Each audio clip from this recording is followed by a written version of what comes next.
Beberapa negara ahli banget dalam olahraga tertentu. Misalkan Korea ahli banget dalam segi panahan. Amerika mendominasi banget di cabang olahraga renang. Tetapi tidak ada yang mendominasi olahraga seperti Tiongkok mendominasi tenis meja, badminton sama diving juga didominasi sama Tiongkok.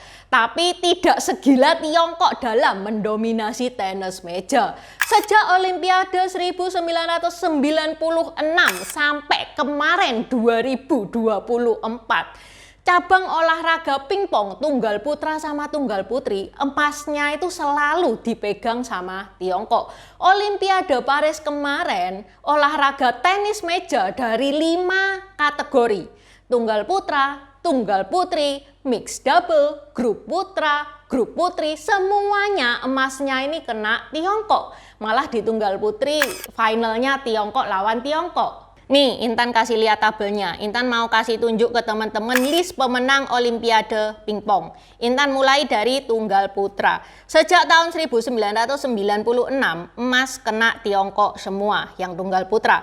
Cuman luput sekali tahun 2004, tapi selebihnya emas. Bahkan peraknya sering kerebut Tiongkok. Untuk yang tim, sejak awal juga dibabat habis sama Tiongkok. Nah, ini nih yang gila. Tunggal putri, guys. Emas sejak tahun 1988 sampai 2024 konsisten dipegang Tiongkok. Bukan cuman emas ya, ini perak dan perunggu hampir dibabat habis semua sama Tiongkok. Ini kalau teman-teman lihat ya, yang cewek itu Asia semua nih yang masuk table. Untuk yang tim juga kena Tiongkok semua emasnya. Untuk mixed double baru dilombakan di Olimpiade Tokyo pertama kalinya. Pas itu Tiongkok kalah, tapi Olimpiade Paris kemarin Tiongkok menang. Bahkan cabang olahraga pingpong kemarin nih ya di Olimpiade Paris yang mewakili Jerman, Aussie, Kanada, Perancis, Amerika Serikat, Slovakia, Fiji, Monaco, Portugal.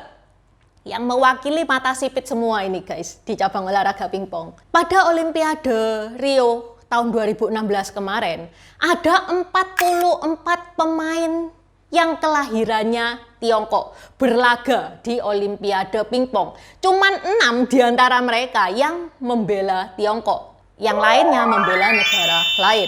Menariknya lagi, kemarin nih di Olimpiade Paris yang mewakili Luxembourg namanya adalah Ni Xiaolian yang merupakan pensiunan atlet pingpong. Usianya 61 sampai dia dinobatkan sebagai atlet tertua di Olimpiade Paris kemarin. Ni Xiaolian ini guys, pas dia muda dulu pernah menjadi juara 1 di kejuaraan tenis meja dunia.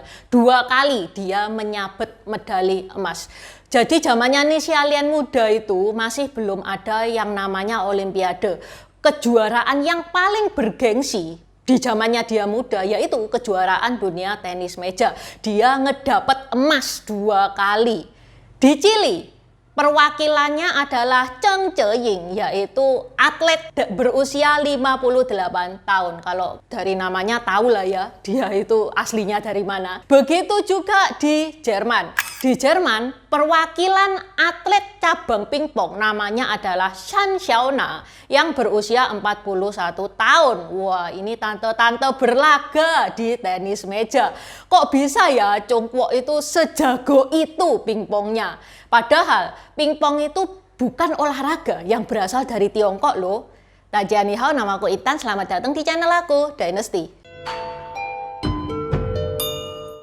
Kalau teman-teman suka sama kaos yang Intan pakai, ini glow in the dark ya, custom marga, bisa custom nama marga teman-teman. Yang Intan pakai ini efeknya glow in the dark, jadi kalau di petengan bakal menyala. Selain efek glow in the dark, ada reflective rainbow. Kalau teman-teman nggak suka efek yang aneh-aneh, yang biasa-biasa kayak gini, itu juga bisa. Cuman putih biasa. Ditunggu tanggal 1 ya, open PO tanggal 1. Kalau teman-teman mau diingetin, teman-teman bisa kontak admin online shop yang ada di deskripsi. Okay, let's start. 100% China gets the respect they deserve. I mean, I think if you ask anybody, they know that China is the best. In my eyes, what they deserve every Olympics almost. I've never, done whatever train. I think they just train harder and better than everyone else. The facilities they have are amazing. When we go to China for competition, Seperti yang Intan bilang tadi di awal, pingpong ini guys bukan berasal dari Tiongkok. Malah awalnya nih cabang olahraga ini nih itu dimainkan sama orang-orang Inggris. Asalnya dari Inggris. Ini cabang olahraga bangsawan-bangsawan Inggris kuno. Mereka itu biasanya setelah dinner mainnya itu pingpong. Lah kok sekarang malah bersinarnya di Tiongkok. Sejak tahun 1988 Tiongkok itu sudah terkenal pingpongnya itu maut. Kok bisa ya? Ini terjadi karena Mao Zedong sama Zhou Enlai itu mereka itu suka banget sama tenis meja. Mereka itu kemudian diskusi ya, supaya Tiongkok ini bisa berinteraksi dengan negara luar, olahraga itu perlu loh. Tiongkok mau menggerakkan olahraga dimulai dari tenis meja dulu. Kenapa kok mulainya tenis meja? Karena pada waktu itu Tiongkok negara miskin. Dia mulai mau menggerakkan olahraga nih ya dari olahraga yang low budget. Tenis meja itu nggak butuh lapangan yang besar. Itu yang pertama. Yang kedua, tidak membutuhkan air. Maksudnya apa? Kalau cabang olahraga sepak bola atau cabang olahraga tenis ini ya, lapangannya itu perlu disiram air secara berkala. Yang namanya disiram air berarti membutuhkan biaya yang banyak, perawatannya susah.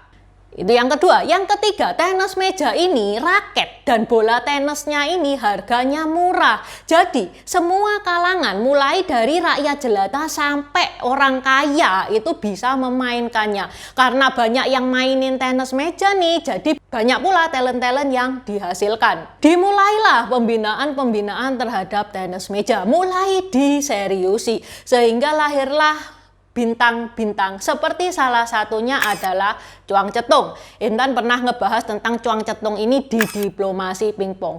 Chuang Zedong ini yang mencairkan hubungan antara Amerika dan Tiongkok yang pada saat itu tegang. Dengan apa? Dengan pingpong guys. Kalau teman-teman bingung, lah kok bisa? Intan pernah bahas, ini ya linknya di deskripsi juga sudah Intan taruh. Cakep ini guys Chuang Zedong itu. Bahkan Jiang Qing, istrinya Mao Zedong itu ngefans berat sama Chuang Zedong. Sampai-sampai nih ya saat Jiang Qing itu ditangkap pada tahun 1976 gara kasus Gang of Four, Chuang Zedong itu ikut ditahan dan diinterogasi. Kalau Intan pernah bahas Jiang Qing ya, kalau teman-teman pengen tahu tentang Jiang Qing, apa itu kasus Gang of Four, ini linknya di deskripsi juga sudah Intan taruh. Sekarang balik ke era modern. Para pencari bakat tenis meja di Tiongkok itu membelani banget loh. Menurut Racket Insight, para pencari bakat itu ngedatengin TK-TK. Yang mana anak-anak yang usianya di bawah 5 tahun itu disuruh masukin bola ke dalam ember dengan jarak tertentu ya. Nggak mungkin ember di bawah dimasukin bola, nggak mungkin, dengan jarak tertentu. Anak yang 3 kali berturut-turut berhasil memasukkan bola ke dalam ember tersebut, itu orang tuanya dihubungi loh, ditawari, mau nggak anaknya itu dimasukkan di klub. Kalau Intan yang jadi orang tuanya ya boleh banget, masa depan cerah loh ini, sudah kelihatan bakatnya. Siapa tahu memang itu passionnya dia. Intan yakin kalau Ronaldo nih ya, kalau dia mau pensiun, dia pasti bisa banget pensiun. Duitnya itu sudah cukup banget untuk dia hidup. Tapi dia masih kepengen main. Ya soalnya itu passionnya dia. Nggak semua orang loh milih tidur makan daripada olahraga atau daripada melakukan passionnya. Nggak semua orang suka sama tidur makan kayak gitu.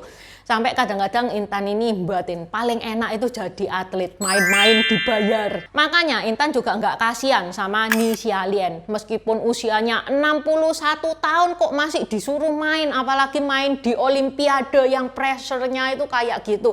Capek, iya, tapi Intan yakin nih si Alien pasti happy banget. Meskipun umurnya dia 61, tenaganya juga tenaga sudah sisa-sisa, pasti dia bangga, pasti dia seneng main pingpong di Olimpiade. Nah, dari klub ini guys, nanti dipilihi lagi yang benar-benar talent, yang benar-benar serius bisa dibina oleh seperti atlet. Habis gitu, setelah disaring nih, dapet nih ya bintang-bintangnya itu akan ditawari untuk sekolah atlet, sekolah tenis meja. Nah, di sekolah atlet ini mereka dibina lebih fokus, lebih serius. Tinggal di asrama selama 24 jam, pisah dengan orang tua. Latihan sampai nangis-nangis. Pelajaran sekolah juga dapat kayak mafia, itu juga dapat tapi tidak terlalu digenjot. Pokok tahu trigonometri, tahu apa itu trigonometri, itu sin cos tangen ya wis kayak gitu. Masalah detail trigonometrinya itu tidak terlalu digenjot. Yang digenjot itu justru tenis mejanya. Mereka main tenis meja itu sehari 8.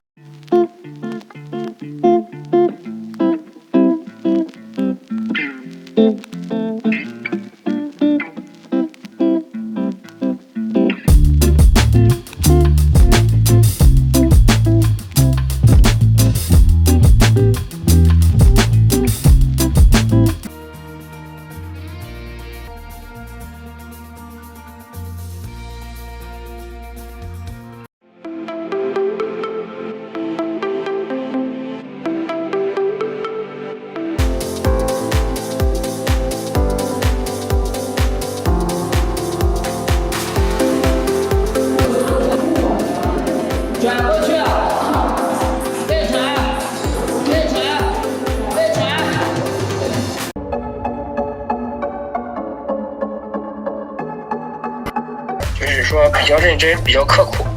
孩子哭嘛，就是说做父母的肯定要心疼一点，但是这个也是一种人生中的一种经历吧。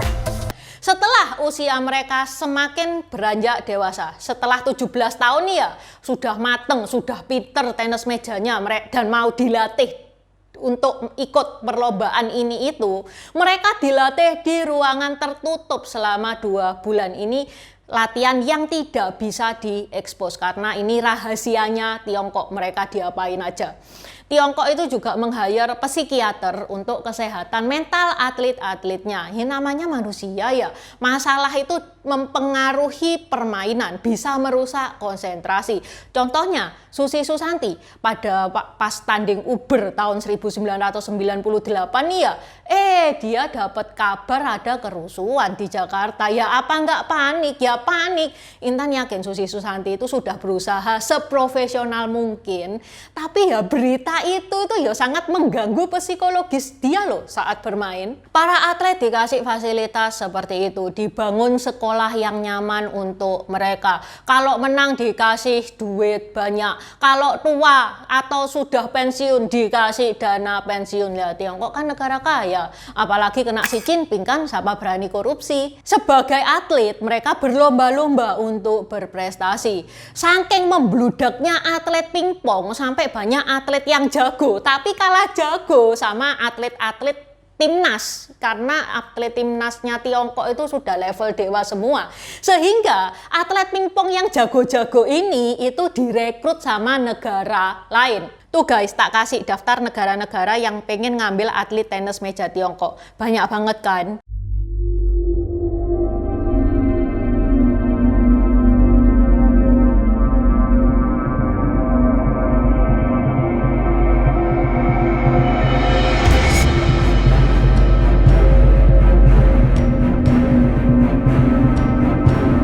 Dan menurut Kompas, Indonesia juga ada keinginan untuk ngambil atlet tenis meja Tiongkok. Oke, sampai di sini dulu bahasan Intan hari ini. Seperti biasa, buat teman-teman yang mau nambah-nambahi, silakan coret-coret di kolom komentar. Terima kasih sudah menonton.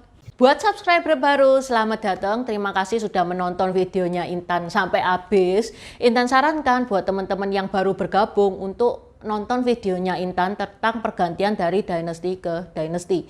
Ini nih videonya. Di deskripsi juga sudah Intan taruh, karena di video pergantian dinasti itu adalah basic dari semua videonya Intan. Itu yang pertama. Yang kedua, video pergantian dari dinasti ke dinasti ini bakal sangat membantu teman-teman kalau misalkan teman-teman itu nonton film-film Tiongkok yang kuno-kuno itu bakal sangat membantu banget, karena film-film Tiongkok itu nggak menceritakan secara jelas background kayak gimana. Terima kasih udah nonton channel ini sampai habis. Dukung aku terus berkarya dengan klik subscribe dan bunyikan lonceng di bawah ya guys.